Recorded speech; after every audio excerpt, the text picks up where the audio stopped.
मोदी सरकार को सोचनी चाहिए कि उनके विभाग में इस तरह के मंत्री हैं जो शिक्षा व्यवस्था को चला नहीं पा रहे हैं। शिक्षा व्यवस्था एकदम बर्बाद होती जा रही है। एनटीए को बैन करने छोड़ के एनटीए को सपोर्ट किया जा रहा है और एग्जाम का ठेका उसको दिया जा रहा है। शिक्षा मंत्री खुद को इस्तीफा देना चाहिए और एनटीए को बैन करना चाहिए। सबसे पहले यह निर्णय लेना चाहिए। एग्जाम होने की प्रक्रिया शुरू हुई, ये बहुत दुर्भाग्य की बात है। जो इतने बड़े स्तर से एग्जाम देश स्तर की होती है, उससे हमारे डॉक्टर बहाल होते हैं। ये सब एग्जाम में कम से कम इतने बड़ा जालसाजी हुए हैं, पेपर कैसे लीक हुआ, ये बहुत दुर्भाग्य वाली बात है। अब जो दोबारा बच्चा जाएंगे 21 जून को एग्जाम देने के लिए, वापस से अपना खर्चा करके जाएंगे, वापस से उनको कहते हैं मेहनत लगेगा वहां जाने का इतना गर्मी में। तो ये केंद्र सरकार सिर्फ सीधा सीधी जो यहाँ पर स्टूडेंट्स है उसका भविष्य के साथ खिलवाड़ कर रही है और दलाली कर रही है इस चीज का। केंद्र सरकार की ट्रांसपेरेंसी के साथ काम हो तो हमारे देश आगे बढ़ सकती है, और इस तरह का जो गलत काम करते हैं इससे डाउनहिल स्तर होने जा रहा है। जब देखिए, जब एक स्टूडेंट जो है वो एग्जाम देने जाता है तो उसको बोला जाता है कि आपको रिंग पहन के नहीं आना है, किसी तरह का बाल खोल के आना है, स्लीपर में आना है।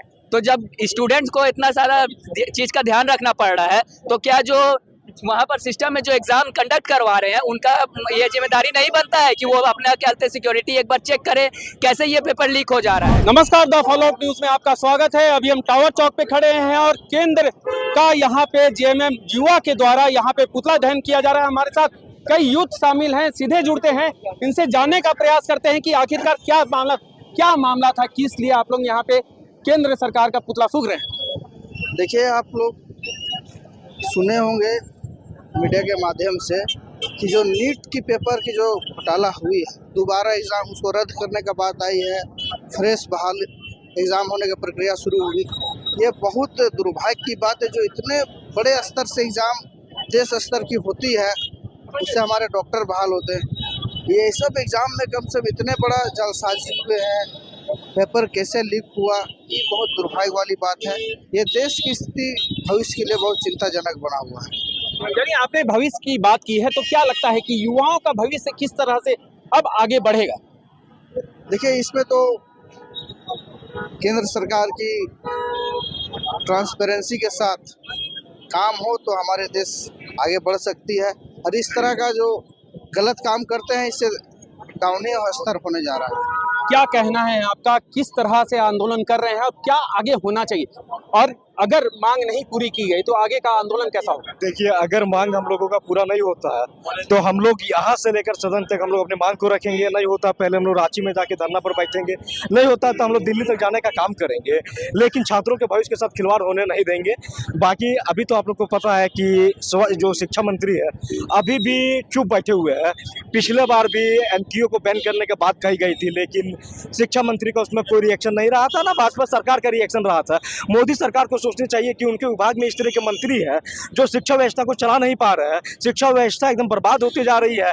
एनटीए को बैन करने छोड़ के एनटीए को सपोर्ट किया जा रहा है और एग्जाम का ठेका उसको दिया जा रहा है। शिक्षा मंत्री खुद को इस्तीफा देना चाहिए और एनटीए को बैन करना चाहिए। सबसे पहले यह निर्णय लेना चाहिए। अच्छा, 21 जून को अब परीक्षा होना है, तो अब क्या है? जब देखिए, जब एक स्टूडेंट जो है वो एग्जाम देने जाता है तो उसको बोला जाता है कि आपको रिंग पहन के नहीं आना है, किसी तरह का बाल खोल के आना है, स्लीपर में आना है।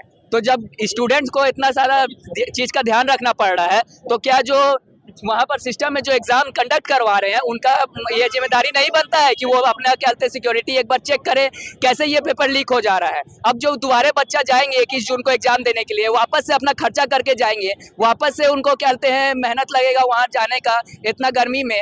तो ये केंद्र सरकार सिर्फ सीधा सीधी जो यहाँ पर स्टूडेंट्स है उसका भविष्य के साथ खिलवाड़ कर रही है और दलाली कर रही है इस चीज का। तो मैं बस यही कहना चाहूंगा कि इस चीज को जो एनटीए है उसको बैन किया जाए और केंद्र सरकार इस चीज पे एक्शन ले और इस्तीफा दे अपने पद से। अच्छा, 21 तारीख को एग्जाम कंडक्ट करने की बात एनटीए ने कहा, तो क्या लगता है कि 21 तारीख को जो होगा उसके बाद अच्छा हो सकता है? हम लोगों को तो केंद्र सरकार से पूरे तरीके से विश्वास उठ गया है कि इस तरीके की घटनाएं बार बार हो रही है। इसीलिए आज हम लोग को झारखंड मुक्ति मोर्चा परिवार ने आज हम लोगों ने विरोध प्रदर्शन किया कि भविष्य में ये घटना पुनरावृत्ति ना हो, इसको लेके ध्यान रखा जाए।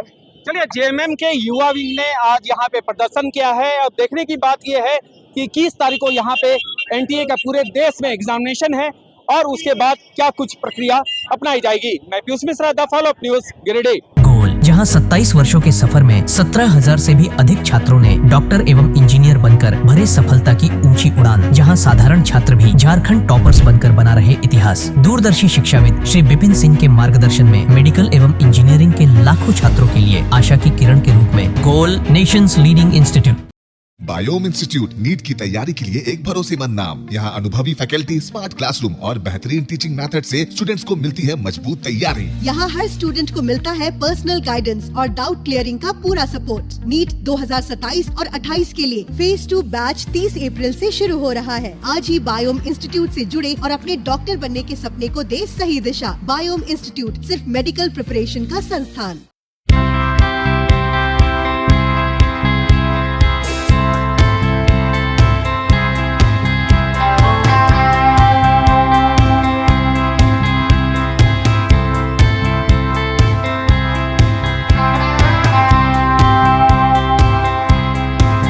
प्रतियोगिता परीक्षा की तैयारी का एकमात्र संस्थान NIBM banking, SSC, railway, JPSC परीक्षा की करे तैयारी। जौहरी का भूमिका ये संस्था अदा कर रही है और हीरा चमक रहा है। पूरे NIBM परिवार को मैं तहे दिल से धन्यवाद देती हूँ कि उन्होंने अपने कुम्हार के रोल को बहुत अच्छी तरह से निभाया। मेरा सिलेक्शन IBPS CSA में बैंक ऑफ महाराष्ट्र में हुआ है। करंटली मेरा RRBPO में हुआ है। मेरा सिलेक्शन बैंक ऑफ इंडिया में एज ऑफिसर स्केल 1 हुआ है। मेरा सिलेक्शन इंडियन ओवरसीज बैंक में एज PO हुआ है। NIBM झारखंड का एकमात्र संस्थान। thefollowup.in like, share and subscribe. www.thefollowup.in